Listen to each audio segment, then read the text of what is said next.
Kingdom Come: Deliverance 2 marks the highly anticipated 7-year return to Henry's quest through medieval Bohemia.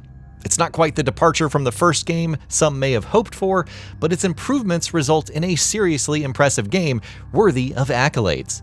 The story begins where the first game ended, with Henry and his best bro, Hans Capon, delivering an important letter to a vital ally of the series antagonist, King Sigismund.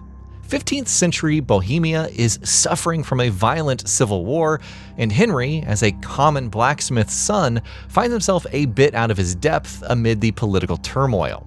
The sequel ups the stakes and scale from the first substantially, with the large city of Kuttenberg serving as one of 2 central hubs. As we'll see later in this review, the pacing and intensity of the story is riveting and magnificent, outdoing its predecessor in every way imaginable. Before diving deeper into the story, let's briefly go over what it does differently from the first game. And right off the bat, it's evident the controls have been refined. First-person camera control and aiming has smoother sensitivity, and sword fighting feels a tad less janky this time around. The innovative rosette cursor is now divided into just 4 sections instead of KCD1's 5. I have to say, the streamlined change makes battles feel more urgent and fun. Also improving the urgency is the counterattack timing adjustments. Shifting to combat, you unlock new combos by paying trainers a hefty sum of cash and helping them out with a quest or 2.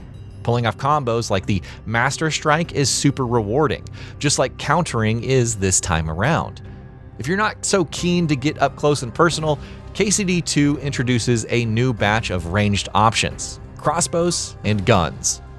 KCD2's heart for the historical authenticity given to the crossbow and handgun preparation is appreciated. But man, those things are difficult to use in the midst of battle. Heavy crossbows take nearly half a minute just to load and aim, while handguns take that and have half the accuracy. I thought I'd finally roleplay as an archer this time around, but just like my experience in KCD1, I felt pigeonholed into just using swords. I do appreciate the option to wield crossbows and guns, but I still didn't find them to be usable in combat. Kudos to those who can, though. A change that I did engage myself in a lot is crafting weapons at the blacksmith forge. And yes, that's right, Henry can now finally be a blacksmith, just like his father before him. Forging weapons is rather straightforward and somewhat fun if you have the patience. It's kind of odd that horseshoes are the toughest thing to smith in the game compared to swords and the like, but I appreciate that the actual shape of the weapon gets taken into account when hammering it in. And you don't really notice drastic changes in the shape while hammering, so it's not as realistic as one might have wanted, but blacksmithing is a fine addition to the game nonetheless. Smithing is a viable way to earn lots of groschen, especially if you have the associated perk points to increase the quantity and quality of each piece forged. Speaking of perks, KCD2 dishes them out frequently, and they're equal parts useful and fun.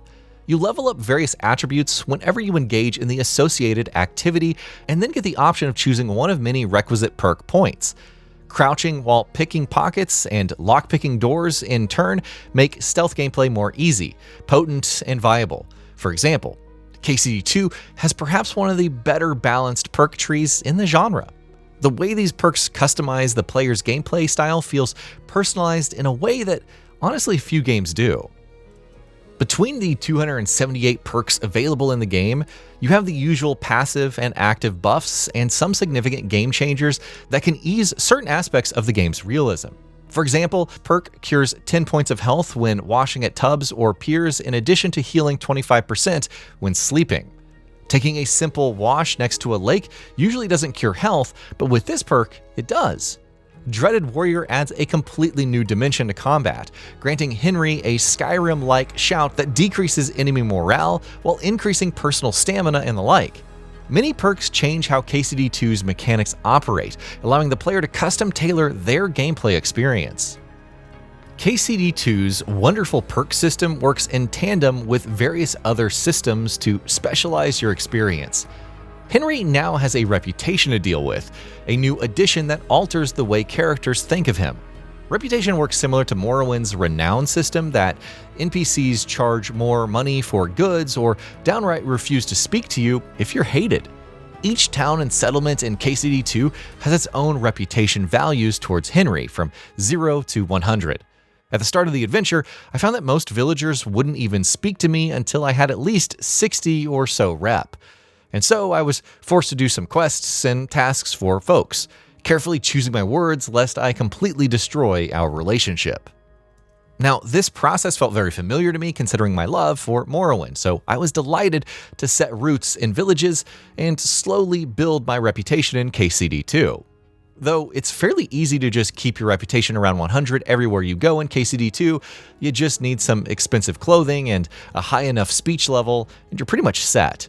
In this way, I felt the reputation system got too easy to overcome. It would have been more interesting to have to do more to impress certain towns and communities, like it was at the start of the game. But everyone loves Henry eventually once he looks the part and has enough coin.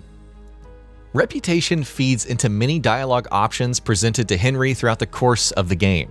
Saying offensive things to people will indeed lower Henry's reputation in that town.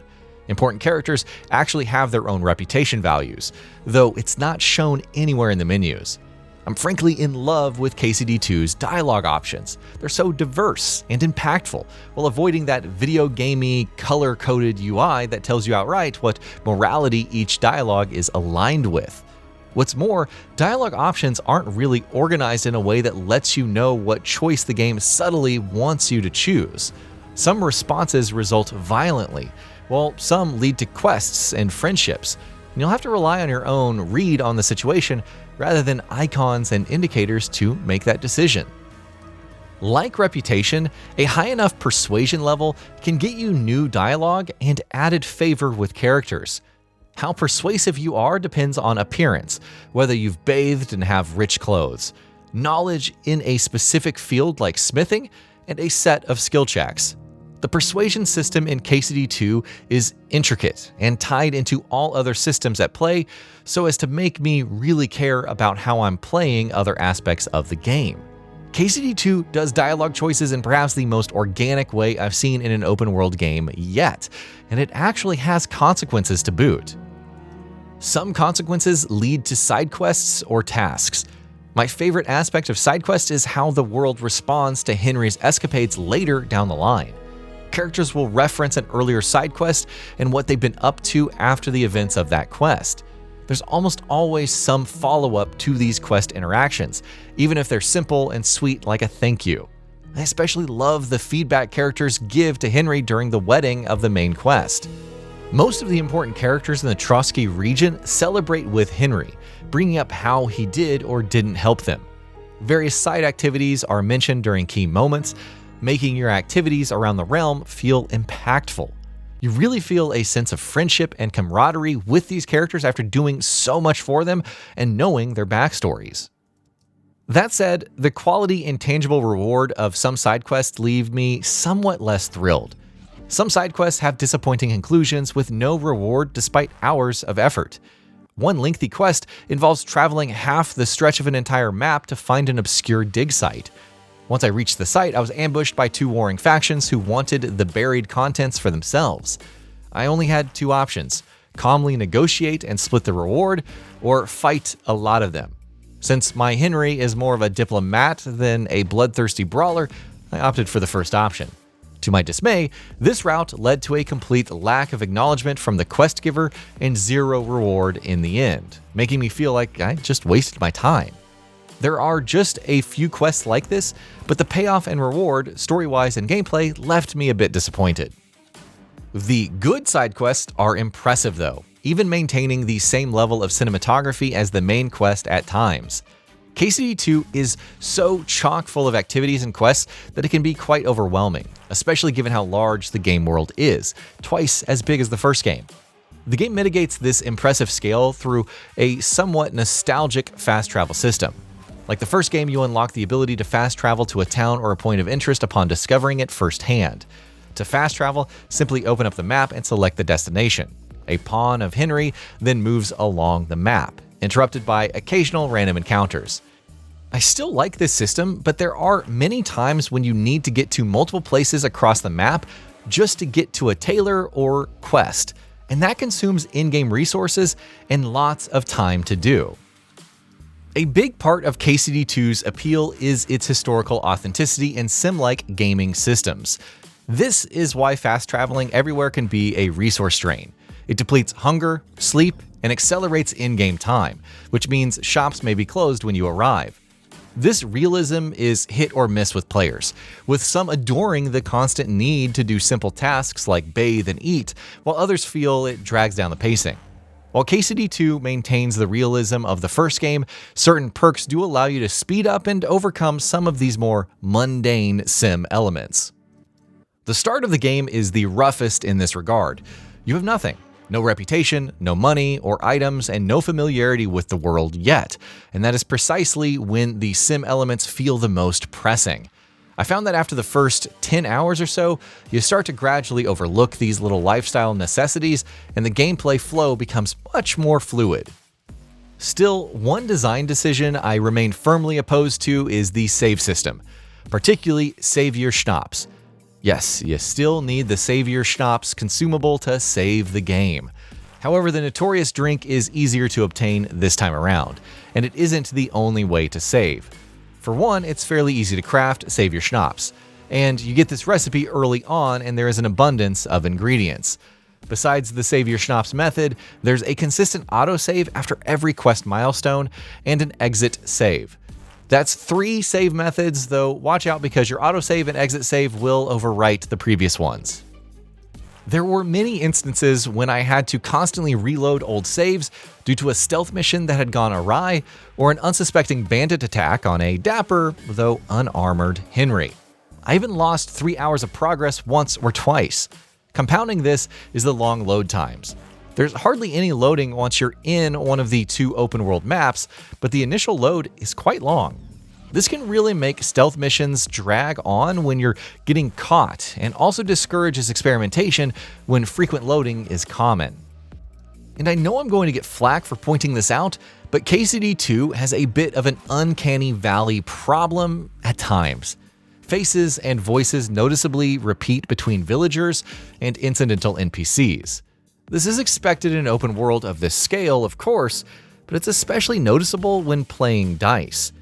In dice matches, even main characters switch to one of the stock NPC voices, causing any The Elder Scrolls Oblivion player to do a double take and laugh out loud in reminiscence. NPCs also have that dynamic schedule thing going on, and they will occasionally greet you with the same voice line multiple times in a row.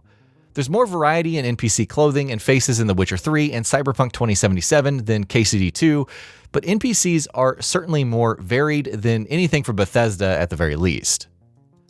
There's also a slight problem with inconsistent audio balancing in places. Godwyn, for example, is much harder to hear than other characters. A small number of NPCs are mixed a bit too low in the recording compared to the sound effects and music at times. And then there are the parties and gatherings, which result in an unintelligible cacophony of noises as each conversation loops over the other at times. It's likely that the game will receive audio balancing updates in the future, so this isn't a huge deal. Everything else I have to say regarding KCD2's audio is unmitigated praise. The sound effects set the immersion very high. Without hyperbole, KCD2's soundtrack has easily made it into my favorite game OST list. I'd even go so far to say that it rivals Jeremy Soul's Elder Scrolls work at times. KCD2's score is absolutely phenomenal from top to bottom. I especially like the Howard Shore quality of some of the more atmospheric Lord of the Rings inspired tracks. But there's also a tremendous degree of variety in the soundtrack as well, which is nothing to sneeze at considering the limited historical period it has to be set to. There's your delightfully playful rustic tavern dance music, along with some impressionistic exploration music to soak in the atmosphere. Then there's the wide-ranging world music, from boleros to traditional Middle Eastern music upon arriving in the quarter of Kuttenberg. KCD2 has the best open-world soundtrack I've heard since Skyrim. The atmosphere and world building in general is absolutely impressive. Take the second largest Bohemian city at the time, Kuttenberg, as a case study. Kuttenberg is somewhat comparable in scale and attention to detail to The Witcher 3's Novigrad. Sure, it doesn't take as many fantastical liberties as Novigrad, but its historical authenticity is something to be lauded. Each quarter feels appropriately dense and lively. NPCs swarm the streets and greet or disparage Henry as he walks by. The NPCs fill out the world well with their insight into regional traditions and their individual schedules. The attention to detail with each of the buildings is also impressive, though it should be noted that not every building or door can be entered, and a lot of the architecture is purely cosmetic. Oh, and a minor complaint with the doors.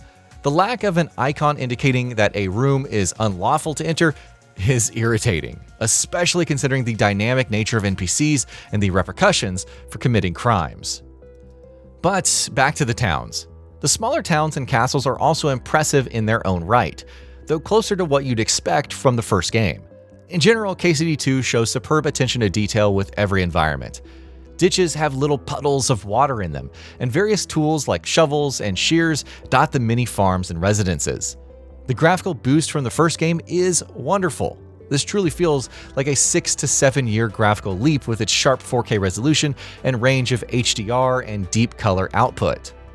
KCD2 is not nearly as dreary and brown as you'd expect from a realist medieval portrayal, but it's still grounded enough, which I do appreciate. And the unique map art for each town is absolutely exquisite, as are the hundreds of codex entry illustrations and descriptions. And I know I criticized NPC faces earlier, but the majority of facial animations within KCD2 are great. The especially important characters portray authentic emotions and react convincingly given the situation, and perhaps most importantly have solid lip syncing throughout. Lip syncing wouldn't matter if the voice performances were bad, but KCD2 has a very solid voice cast. Characters like Margrave Jobst put a huge grin on my face given the commanding performance and Tim Curry-esque likeness. Much of this has to do with the incredible personalities these characters exhibit. It's impressive how much certain characters grew on me and just how despicable other characters became. Yes, a lot of the lesser NPCs seem rather unpleasant and rude, and there's a lot of swearing and offensive speech to go around. But the major characters within KCD2 are well-developed, complex individuals. This leads to the final point in this review that KCD2 perhaps excels at the most: its core plot. At the end of the day, KCD2's large, realistic open world and wealth of side activities are fun and immersive, though not quite GOTY-worthy on their own. It's the absolutely amazing main quest and plot therein that propels KCD2 into masterpiece territory. The cinematic quality on display with the main quest is some of the very best in all of gaming for its size. The main quest is incredibly lengthy, sure to take at least 60 hours with a focused playthrough, yet it's also expertly directed and storyboarded. The cinematics feel like a big-budget film, and a quality one at that. The soundtrack accentuates the impressive cinematography and in-game animations beautifully, with leitmotifs and mood music swelling up when appropriate. The plot writing itself is excellent too. I appreciate the amount of downtime the plot allows. Some main quests require no combat at all, instead letting the player soak up the camaraderie and mood of the moment. The plot pacing is well balanced, with very few instances of sections outstaying their welcome. In short, I never once got bored of the main plot or the quests involved in it. KCD2 pulls off what few open-world games do: a spectacular main quest. KCD2 may well be the new standard for main quests in open-world games. Kingdom Come: Deliverance 2 still has that immersive realism the first game had, but with small tweaks and refinements help make it a tad more accessible. But really, it's the main quest that demands attention here. It's worth putting up with the lengthy load times and inconsistent save system to experience the sheer craft and excellence instilled within Henry's final story. KCD2 will undoubtedly end up as many gamers' favorite RPG of all time, and it's easy to see why. I don't yet know where it stands among my all-time favorite open-world games, but the very fact that I'm undecided showcases just what a phenomenal game Kingdom Come: Deliverance 2 is.